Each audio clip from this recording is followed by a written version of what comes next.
দেশের ইতিহাসে সবচেয়ে বড় কোকেনের চালান জব্দ করেছে মাদকদ্রব্য নিয়ন্ত্রণ অধিদপ্তর। এটাই বাংলাদেশের সবচেয়ে বড় চালান। 8 কেজি 300 গ্রাম কোকেন ইতিপূর্বে বাংলাদেশে এই ধরনের চালান আর ধরা হয়নি। আমরা ধারণা করছি আনুমানিক 100 কোটি টাকার উপরে। প্রায় 8.5 কেজির এই চালানের বাজার মূল্য 100 কোটি টাকারও বেশি।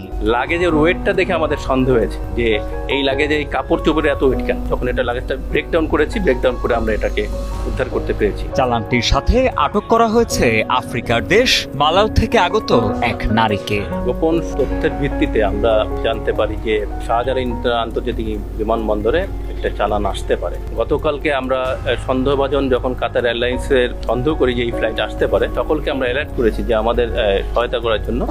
অবজার্ভ করে যখন জিজ্ঞাসাবাদ করে সন্দেহজনক হয়েছে আমরা তাকে পিক আপ করেছি এবং তার কাছে প্রথমে হাতে কিছু পেয়েছি আর পরবর্তী লাগেজে আমরা পরোটা পেয়েছি এবং লাগেজের স্ক্যানিংয়ে ধরা পড়ে না হচ্ছে কার্বনের একটা আবরণ দেওয়া থাকে, যার ফলে স্ক্যানিংয়ে ধরা পড়ে না। লাগেজের ভেতরের বিশেষ চেম্বারে আঠা দিয়ে আটকানো একটি কার্টুনের মতো বস্তুর মধ্যে পুরে আনা হয়েছিল বিপুল পরিমাণেই কোকেন।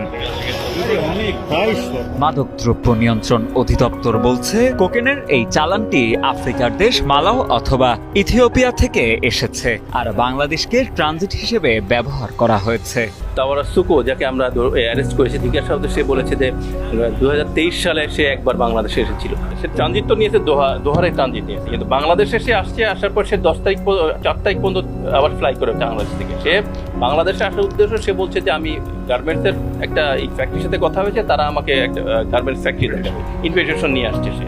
এবং কোকেনটা সে নিয়েছে হচ্ছে মালয় থেকে, সে অথবা ইথিওপিয়া যে কোনো একটা জায়গা থেকে সে নিয়েছে। এখনো সে তাকে এই করতে পারেনি। আমরা জানা যায় গোপন সংবাদের ভিত্তিতে 14 জানুয়ারি রাতে এপিবিএনকে সঙ্গে নিয়ে একটি টিম গঠন করে হযরত শাহজালাল আন্তর্জাতিক বিমানবন্দরের 8 নং টার্মিনালের বোর্ডিং ব্রিজ এলাকায় অভিযান চালায় মাদকদ্রব্য নিয়ন্ত্রণ অধিদপ্তর। বিশ্বে অনেক নক্ষত্রের পতন ঘটেছে, আমি এখন নামগুলো বলতে চাই না।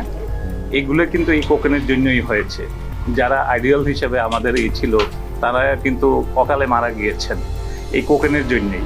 অর্থাৎ কোকেন যদি সেবন করা হয় তাহলে তার ভিতরে সাময়িকভাবে অ্যালার্টনেসটা খুব বেশি থাকে, অস্থিরতা কাজ করছে, মনে হচ্ছে এনার্জিটা খুব বেশি পাচ্ছে। আফ্রিকান দেশ মালাউ থেকে কাতার এয়ারওয়েজের একটি ফ্লাইটে আগত নোমথান্ডাজো তাওয়েরা সাকো নামের এক নারীকে আটকের পর সন্ধান মেলে কোকেনের চালানটির। 25 জানুয়ারি রাজধানীর তেজগাঁওয়ে ডিএনসির কার্যালয়ে এক সংবাদ সম্মেলনে এসব তথ্য জানান মাদকদ্রব্য নিয়ন্ত্রণ অধিদপ্তরের পরিচালক তানভীর মমতাজ। বাংলাদেশেও মাল্টি ন্যাশনাল জড়িত আছে বলে আমরা জানি। বাঙালি তো আছেই, মাল্টি ন্যাশনাল জড়িত আছে বলে একজন বিদেশিকে আমরা সাসপেক্ট করছি। সার্বিক বিষয়গুলো দেখছি, আসলে কেন এসেছিল, পূর্বে কেন এসেছিল এবং এখন কেন আসতে চেয়েছে এবং তার সাথে কি কারা জড়িত আছে, এই বিষয়গুলো আমরা আসলে তদন্ত করে পরবর্তী আপনাদের। তার কাজ হচ্ছে সে তো বাংলাদেশে দেওয়ার পর সে চলে যাবে, মেবি অ্যানাদার পারসন এটাকে টেক ওভার করবে, সে ব্যাক করবে, বাট এই প্রোডাক্টটা খুব অন্য কোনো এক জায়গাতে যাবে।